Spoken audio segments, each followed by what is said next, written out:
नमस्कार, सभी का स्वागत है ज्ञान स्वरूप परिवार में। आज अपन बात करेंगे काव्य शास्त्र। काव्य शास्त्र में जो पहला टॉपिक अपना है काव्य का स्वरूप और लक्षण। ठीक है, एक एक क्वेश्चन को बड़े आराम से देखेंगे और यही क्वेश्चन बार बार रिपीट होते हैं। ठीक है, तो पहला क्वेश्चन देखो, भामा द्वारा रचित। तो भामा ने कौन सा ग्रंथ रचा था? काव्य अलंकार। ठीक है, के ग्रंथ के बारे में अपन को असत्य कथन बताना है। ठीक है, अब देखो, सभी पद्यों में प्राय अनुष्ठेय छंद होता है। इस ग्रंथ में 7 परिछंद और 420 पद्य है। देखो, परिछंद सात सात नहीं है, कितने हैं इसमें? 6 ही है, 6 परिछंद है और 420 पद्य। ये बात सही है। ये रचना अलंकार शास्त्र की प्रथम स्वतंत्र और व्यवस्थित रचना है। ये बात सही है। ठीक है, एक एक चीज को बड़े आराम से करेंगे, तो वीडियो पूरा देखना और कैसा वीडियो लगा तो कमेंट जरूर करना। इस ग्रंथ में 4000 श्लोक है।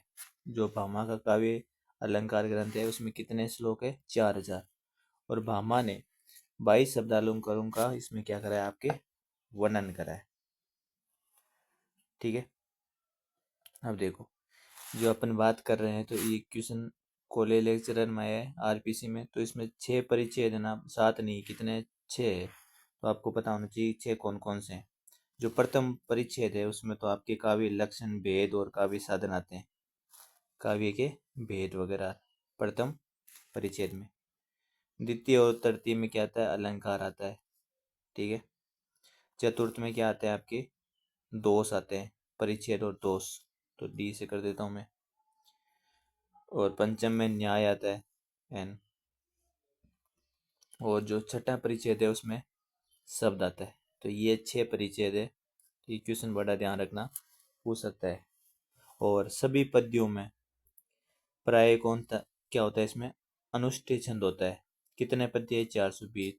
420 परिच्छेद कितने हैं? 6। काव्य अलंकार में जो प्रथम स्वतंत्र और व्यवस्थित रचना कौन सी है आपके? तो आपके काव्य अलंकार ही है। और 4000 इसमें श्लोक है और भामा ने 22 शब्द अलंकार का वर्णन करा है। नेक्स्ट क्वेश्चन की बात कर रहे हैं अपन। ठीक है, तो दूसरा क्वेश्चन अपन देखते हैं कि काव्य लक्षण के बारे में अपन को बताना है कि कौन सा कथन इसमें से असत्य है। ठीक है, वो बताना है पहला, काव्य लक्षण के बारे में। ठीक है, कौन सा कथन असत्य है वो बताना है। उदात्त भावों की निश्चल अभिव्यक्ति का नाम कविता है। देखो, उदात्त जो अपने भाव है उसकी निश्चल अभिव्यक्ति, जो अपन कोई भी चीज अभिव्यक्त करते हैं, का नाम कविता है। ये किसने कहा था? नगेंद्र ने। तो ये बात अपनी सही बात है, ये इन्होंने कहा था। अपन को क्या बताना है? काव्य इलेक्शन में जो गलत कथन है वो बताना है। देखो, काव्य संसार के प्रति कवि का भाव प्रधान मानसिक प्रतिक्रिया की कल्पना के ढांचे में ढली हुई श्रेय को पर्याय रूप देने वाली प्रभाव उत्पादकता अभिव्यक्ति है। तो ये कथन देखो सुमित्रा नंदन पंत ने नहीं कहा था। ठीक है, कि भाई काव्य संसार के प्रति कवि के भाव प्रदान मानसिक प्रतिक्रिया। देखो, मानसिक प्रतिक्रिया की कल्पना के ढांचे में, कल्पना के ढांचे में आप समझ सकते हो कि गुलाब से कल्पना कर सकते हो। तो ये गुलाब राय ने कथन कहा था। ठीक है, फिर आता है तीसरा इसमें कथन, देखते हैं। तो इसका आंसर 2 नंबर हो जाएगा, ये गुलाब राय का है। ठीक है, फिर है काव्य को प्रकृति मानव अनुभूति का नैसर्गिक कल्पना के सहारे ऐसा सौंदर्य चित्रण है जो मनुष्य मात्र में स्वभाव अनुरूप भाव उच्चावास उत्पन्न करता है। ये नंदुलारे वाजपेयी का कथन है कि काव्य को प्राकृत मानव अनुभूतियों का नैसर्गिक और कल्पना के सहारे ऐसा सौंदर्य चित्रण है जो मनुष्य मात्र में स्वभाव अनुरूप अपने उसके भाव वगैरह उत्पन्न होते हैं। ये नंदुलारे वाजपेयी का कथन है। सही बात है। अगला देखो, चीजों को यहीं साथ साथ इसको याद करना है। ठीक है, ये वापस रिपीट क्वेश्चन हो सकते हैं। कविता शब्दों की अदालत में खड़े बेकसूर आदमी का हलफनामा है। तो ये कथन किसका है? धूमिल का है। ठीक है, कविता शब्दों की अदालत वगैरह आ जाएंगे। अदालत में धूम वगैरह कुछ ऐसे याद रख लेना, धूमिल। ठीक है। नरसरी और कल्पना के सारे सौंदर्य तो नंदुलारे वाजपेयी। और श्रेय का प्रिय आ जाए तो गुलाब राय। ठीक है। और उदात भाव की निश्चल अभिव्यक्ति आ जाए तो नगेंद्र। 2 क्वेश्चन हो गए अपने। अब देखो तीसरा कथन। काव्य लक्षण की परिभाषा में अपन को असंगत कथन है वो बताना है इसमें। ठीक है। असंगत कथन इसमें से कौन सा है? पहला, रमणीयता प्रतिपादक शब्द काव्यम जगन्नाथ। 200 सगुणों अलंकारों चे काव्यम हेमचंद्र। ठीक है। और काव्य, एक सेकेंड, काव्यात्मक ध्वनि शब्दार्थ शरीर तत्व काव्यम। और लास्ट है तद 200 शब्दार्थों से गुणा अलंकारति पुनः क्वापि कुंतक। देखो इसमें आंसर क्या हो जाएगा? डी, कुंतक। तद 200 शब्दार्थों से गुणा अलंकार पुनः क्वापि शब्द अर्थात से तो वक्र कवि व्यापार सोलिनी। ये किसका है? आपके मम्मट का है। ये अपन को ध्यान रखना है। ठीक है। तद 200 जब भी नाम आ जाए, तद 200 शब्दार्थों से गुण अलंकार, अलंकार से युक्त, पुनः क्वापि। ठीक है। शब्दार्थों से तो वक्र कवि व्यापार शालीनो। तो ये किसका है? आपके मम्मट का है। अगर आपको भाई याद होना चाहिए कि कुंतक का होता तो कैसा होता। कुंतक ने काव्य लक्षण वाला कौन सा दिया था? तो कुंतक देगा बंदे से। ऐसा कुछ शब्द आएगा आपके, बंदे व्यवस्थितो, बंदे व्यवस्थितो काव्य। ठीक है। तो बंदे व्यवस्थितो काव्यम तदिस दवाद कारिनो। तो ये चीज ध्यान रखना। अब देखो तद 200 आ जाए तो मम्मट, और बंदे व्यवस्थित आ जाए तो कुंतक। और देख लो वापिस एक बार, ये याद कर लो। जगन्नाथ में रमणीय प्रतिपादक शब्द काव्य में आ जाएगा। 200 हेमचंद्र आ जाएगा। काव्यात्मक ध्वनि में शब्दार्थ शरीर काव्यात्मक। ठीक है। काव्यात्मक ध्वनि शब्दार्थ शरीर तत्व काव्य। ये हो गया अपने। अब देखो 4th नंबर क्वेश्चन।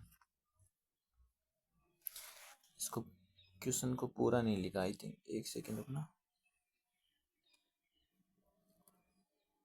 है ना। इसको 3 नंबर को पूरा नहीं लिखा है। काव्यात्मक ध्वनि, ध्वनि जब भी आता है तो आनंदवर्धन का आता है ना। ये कथन किसका हो गया? आनंदवर्धन। ये ठीक है। ध्वनि वाला आनंदवर्धन। 200 हेमचंद्र का हो गया। और रमणीय वाला जगन्नाथ का हो गया। आगे देखो। ठीक है।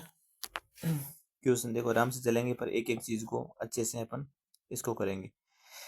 ध्वनि साहित्यकारों के अनुसार काव्य लक्षण की परिभाषा में जो असंगत कथन है, गलत है, वो ही बताना है अपन को। हिंदी साहित्यकारों में काव्य लक्षण के प्रति जो अपन काव्य का स्वरूप और लक्षण पढ़ रहे हैं, उसमें से काव्य लक्षण में जो असंगत कथन है वो बताना है अपन को कि कौन सा है। देखो पहला ऑप्शन बात करते हैं। कीरति भनिति भूति भल सोई, सूर सरी सम सब कहे हित कोई। ये कीरति भनिति भूति बल सोई, ये कथन किसका है आपके? ये कथन है तुलसीदास का। ठीक है। सही बात है। आगे देखो।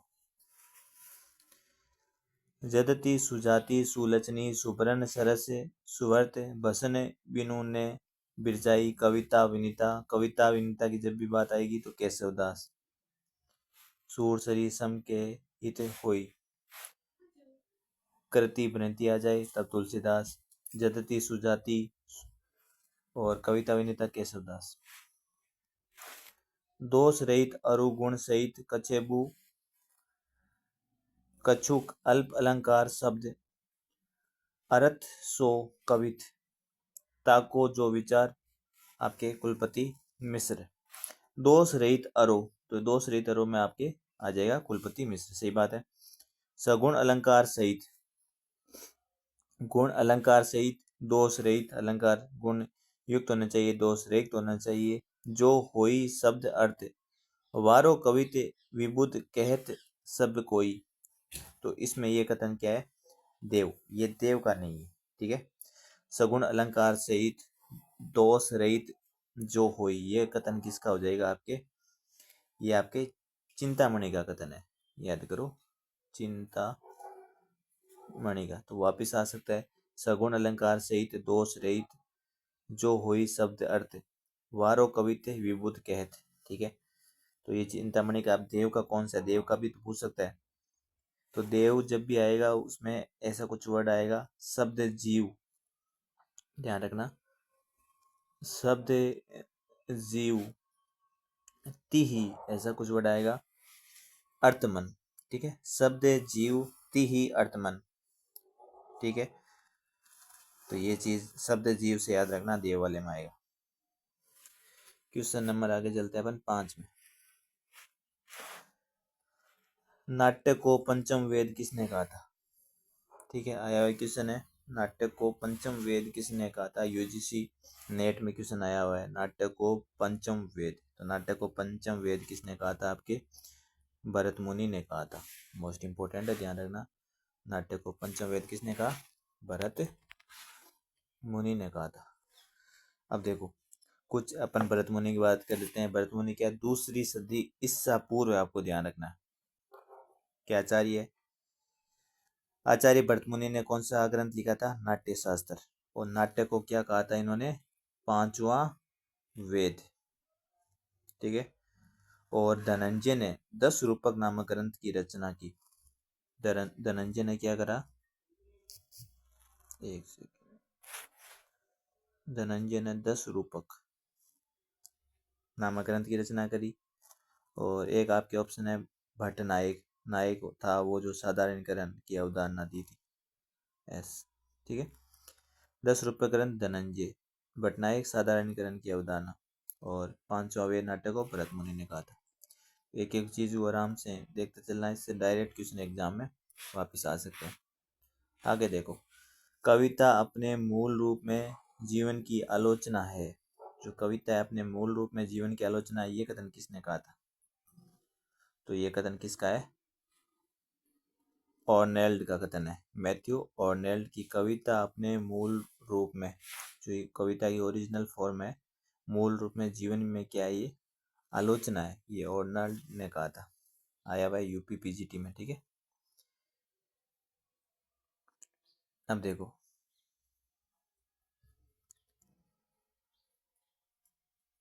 अगला रूपक, 10 रूपक तो अपने पढ़ा था। 10 रूपक किसका ग्रंथ है, धनंजय का। एक सेकंड ऊपर चलते हैं। 10 रूपक किस प्रकार का ग्रंथ है, तो नाट्य संबंधी। ये देखो ऐसे क्वेश्चन रिपीट होते हैं, धनंजय का था नाट्य से संबंधित था, तो नाट्य संबंधित है। तो धनंजय क्या है, नाटक है, तो ये क्या है, ध्वनि विरोधी थे धनंजय, ठीक है। ये क्या थे, ध्वनि विरोधी आचार्य है। 10 रूपक नामक ग्रंथ की रचना किसने करी, धनंजय ने। 10 रूपक में 4 प्रकाश और लगभग 300 इसमें कार्य कराए हैं, ध्यान रखना। धनंजय ने भ्रांता धनिकैन 10 रूपक का टीका अवलोक नाम से लिखी है, ये भी याद रख लेना। वापिस बोलता हूँ, धनंजय के भ्रांता धनिक था, जो भ्रांता था धनिक ने भी क्या कराया, 10 रूपक का टीका अवलोक नाम से लिखिए। 8वां क्वेश्चन, शब्दार्थों सहितो काव्यम, सब पढ़ते हो, भामा का कथन है। शब्दार्थों सहितो काव्यम किसका कथन है, भामा का। शब्दार्थों सहित काव्यम भामा का। मम्मट का देख लो, मम्मट में देखा था अपने, तद नाम आएगा, तद 200, ठीक है। तब मम्मट आ जाएगा, तद 200 शब्दार्थों। विश्वनाथ क्या आएगा, विश्वनाथ, तो विश्व जैसे नाम आएगा कि पूरा का पूरा जो वाक्य है वो रसात्मक काव्य है। और भरत मुनि, इन्होंने कोई काव्य की परिभाषा ही नहीं दी थी। ठीक है, क्योंकि ये नाटक की परिभाषा दी थी, क्योंकि ये मूलतः क्या थे, नाटककार थे। ठीक है, अब देखो नौवां क्वेश्चन। नौवां क्वेश्चन में बात करते हैं, कविता मनुष्य को स्वार्थ संबंधी संबंधों के संकुचित घेरे से ऊपर उठाती है। जो कविता है मनुष्य को स्वार्थ संबंधी संकुचित घेरे से ऊपर उठाती है। सही बात है। ये कथन किसका है? बिल्कुल, जो कविता मनुष्य को स्वार्थ संबंधी संकुचित जो घेरा होता है उसे ऊपर उठाती है, ये कथन है शुक्ल जी का। ये ध्यान रखना है। देखो नगेंद्र क्या कहता है कविता के बारे में। ठीक है, नगेंद्र ऑप्शन में है तो पूछ सकते हैं। देखो रस से संबंधित बात करेंगे नगेंद्र जी, तो रसात्मक शब्दार्थ काव्य है, ये नगेंद्र ने कहा था। ठीक है, आगे देखो, काव्य शास्त्रीय ग्रंथ काव्य मीमांसा के लेखक कौन है? काव्य मीमांसा किसने लिखी? तो आपके राजशेखर ने काव्य मीमांसा लिखी थी, ध्यान रखना। भरत मुनि ने क्या लिखी? नाट्य शास्त्र। और नाट्य शास्त्र को भरत मुनि ने पांचवा वेद कहा था। नाट्य शास्त्र में कितने अध्याय है? तो 36 अध्याय है और 5000 श्लोक है। और नाट्य शास्त्र में भरत मुनि ने 10 गुण, 10 दोष और 4 अलंकार माने। ठीक है, और साहित्य दर्पण किसने लिखी? तो ध्यान रखना, विश्वनाथ ने क्या लिखी? साहित्य दर्पण। ठीक है, ये ध्यान रखना है। साहित्य दर्पण विश्वनाथ की, काव्य मीमांसा राजशेखर की। दंडी ने कौन सा लिखा? काव्य दर्श। हो गया ना सारे। भरत मुनि ने नाट्य शास्त्र, तो इसका आंसर ए।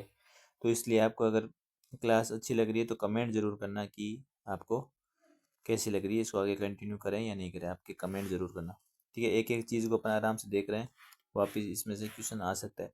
नाट्य शास्त्र के संबंध में निम्न कथनों में कौन सा सही है? नाट्य शास्त्र के बारे में बताना है आपको कि कौन सा इनमें से सही क्रम है। ठीक है, तो नाट्य शास्त्र में देखो कौन सा क्रम सबसे पहले है। नाट्य सबसे पहले आपको सदी याद रखनी है, जैसे अभिनव भारती। ठीक है, अभिनव गुप्त ने दी थी, ये 10वीं सदी की है।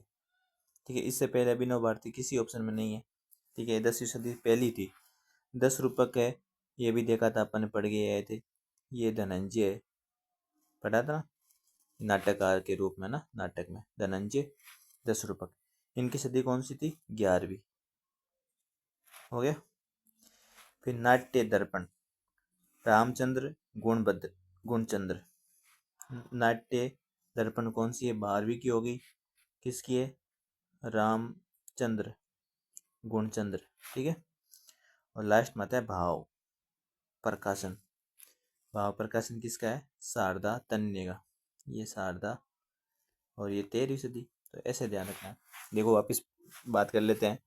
अभिनव भारती जो अभिनव गुप्त की 10वीं सदी, 10 रूपक धनंजय की 11वीं सदी। नाट्य दर्पण किसकी? रामचंद्र गुणचंद्र की। और 12वीं होगी भाव प्रकाशन शारदा तन्य की, हो गई 13वीं शताब्दी।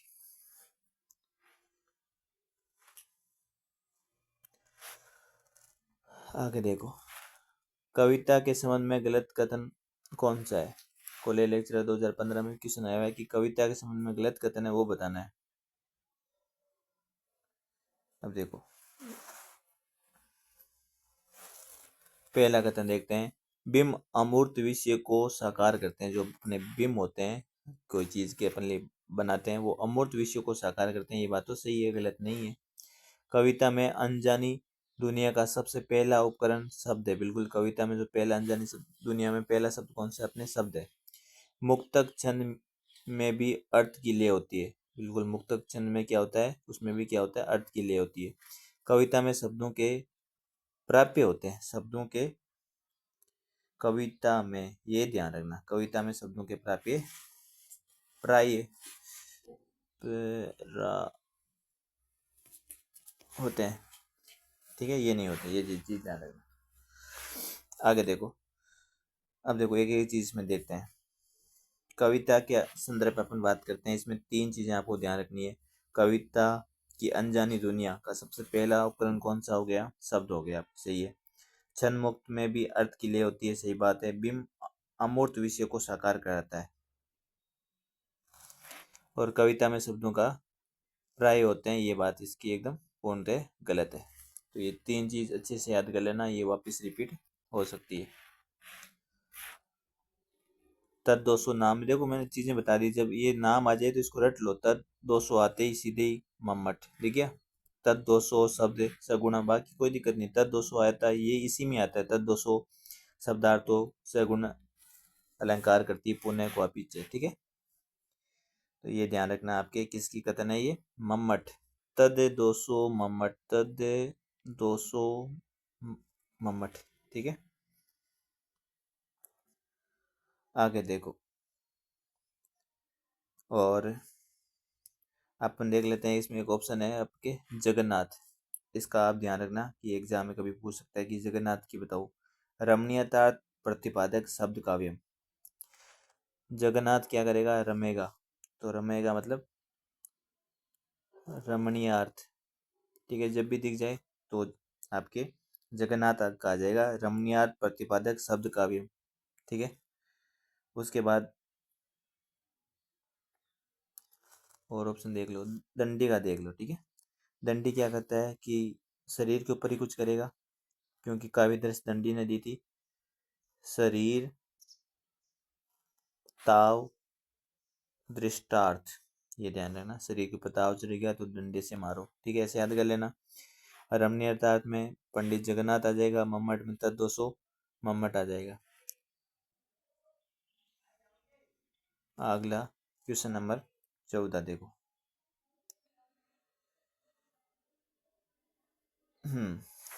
क्वेश्चन नंबर 14 है, कवि कंठाभरण ग्रंथ के रचनाकार कौन है? तो ये कौन है?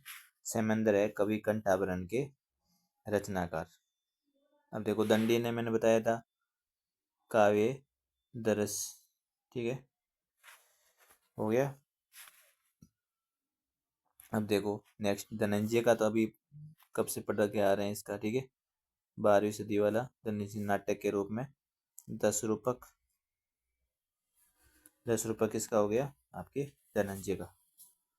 और सैमेंद्र, ये हो ही गया सैमेंद्र। एक चीज आपको पता है कि औचित्य पूरा का पूरा किसका है? सैमेंद्र का। औचित्य, विवाह, चर्चा, ठीक है, सुवर्त, तिलक, 10 अवतार, चरित्र और कवि कंठाभरण, ये सब किसकी रचना है?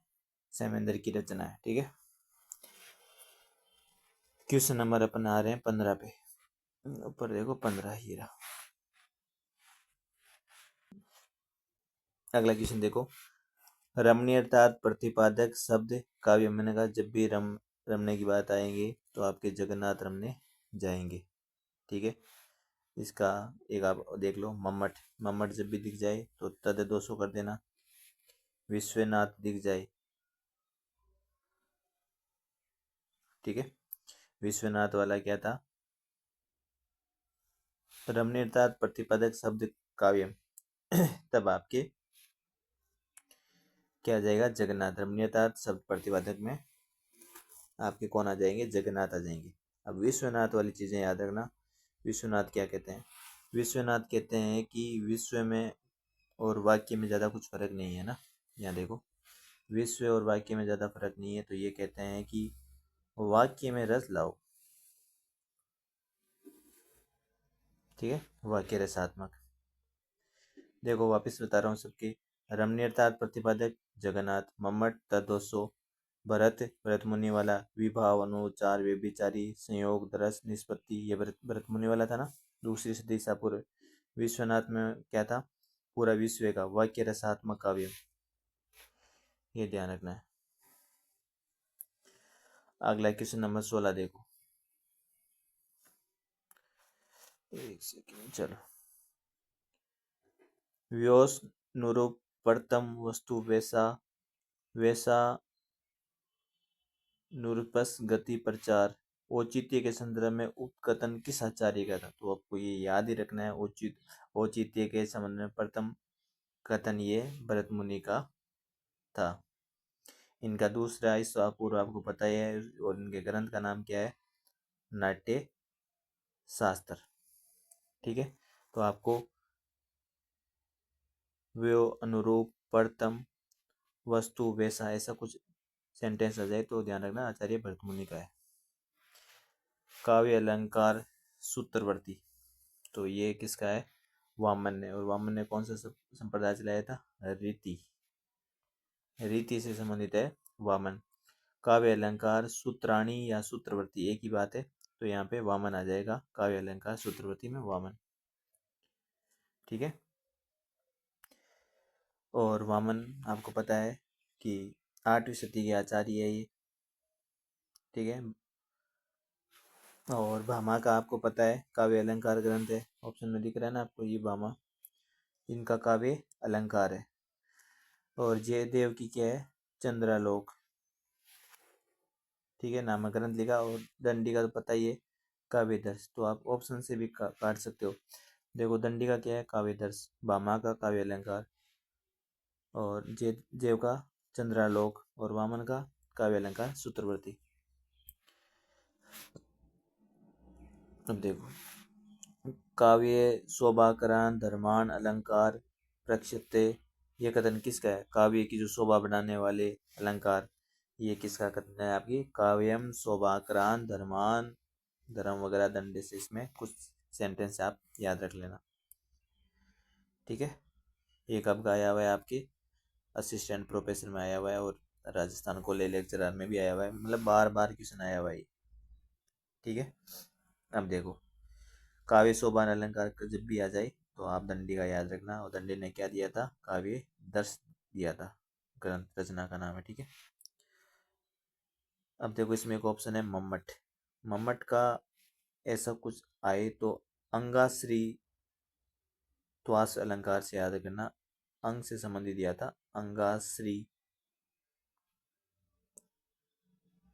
त्वास्त्व। ठीक है, कटकादिवित ऐसा कुछ इसमें मम्मट में आएगा। ठीक है, वामन का क्या था? वामन में तो सीधा सीधा ही था, सादृश्य लक्षणा वक्रोक्ति। सादृश्य लक्षणा, ये वक्रोक्ति, ये किसमें? वामन में। रुद्रट में क्या आएगा? नैनु से शुरू होगा, ऐसा कुछ है ना, तो ध्यान रखना। रुद्रट में क्या होगा? नैनु शब्दार्थो काव्यम। वापिस बता रहा हूँ, नैनु शब्दार्थो काव्यम रुद्रट। सादृश्य लक्षणा वक्रोक्ति वामन। मम्मट का ध्यान रखना, अंगाश्री त्वालंकार कटाक तो ऐसा कुछ आएगा तो मम्मट। दंडी का तो पता ही है, काव्य की शोभा बढ़ाने वाले अलंकार। दंडी से शोभा बढ़ेगी, अपन अच्छी अच्छी डंडियां लाएंगे। ठीक है, ऐसा कुछ याद कर लेना। मतलब अगला देखो, ए 200 सगुणों, ए 200 सगुणों साल कजरो चे शब्दार्थो काव्यम। जो ए 200 सगुणों से नाम याद रखना, ए 200 सगुणों। ठीक है, साल कजरो चे शब्दार्थ, तो ये कथन किसका है? हेमचंद्र का है। ए 200 सगुणों किसका है? हेमचंद्र का है। देखो, इसमें एक ऑप्शन है जयदेव। जयदेव में क्या आएगा? निर्दोषा। जयदेव में शब्द आएगा जो निर्दोषा से शुरू होगा वाक्य। निर्दोषा लक्षणवती सरिति गुणा भूषणा। आनंदवर्धन का तो जब भी आएगा तो ध्वनि संप्रदाय से संबंधित है, तो आपको से हृदय हृदयाला ऐसा कुछ, से हृदय से शुरू होगा परिभाषा। ठीक है, विश्वनाथ का पहले ही पढ़ा था। विश्व वाक्य से संबंधित है, पूरे वाक्य में विश्व आ जाता है, तो वाक्य रसात्मक काव्यम। ये काव्य की परिभाषा सब अलग अलग वैज्ञानिक देते हैं, ध्यान रखना। ए 200 सगुणों में हेमचंद्र आ जाएगा। ठीक है, हम देखो, एक चीज मैं आपको और अच्छे से बता देता हूँ। बहुत आराम से चल रहे हैं। क्यों चल रहे हैं? क्योंकि इनमें से क्वेश्चन वापस कैसा भी रिपीट हो सकता है, तो एक एक चीज को ध्यान से इसमें देखना। ठीक है, एक सेकेंड। ठीक है, तो अपने 19 क्वेश्चन करे हैं। 20 क्वेश्चन से अपन नेक्स्ट पूरा का पूरा, अगर आप चाहते हो अपन काव्य शास्त्र हर ऐसे आए हुए क्वेश्चन अपन पूरा डिस्कस के साथ करें, तो सब के सब कमेंट करोगे तभी अपन इसको करेंगे। और अपन यहाँ बाकी टीचरों की तरह से कोई फालतू में अपन टाइम वेस्ट नहीं करेंगे, direct to the point content पे बात करेंगे। और जो आपके एग्ज़ाम में बिना टाइम गंवाए ये क्वेश्चन वापस रिपीट हो सकते हैं, इसलिए वीडियो को पूरा देखना, लाइक करना, कमेंट करना और बताना कि रियल में आपके लिए बहुत हेल्पफुल होगा, क्योंकि यह आपको पता चलेगा कि एग्जामिनर की सोच क्या होती है। ठीक है, धन्यवाद सभी का।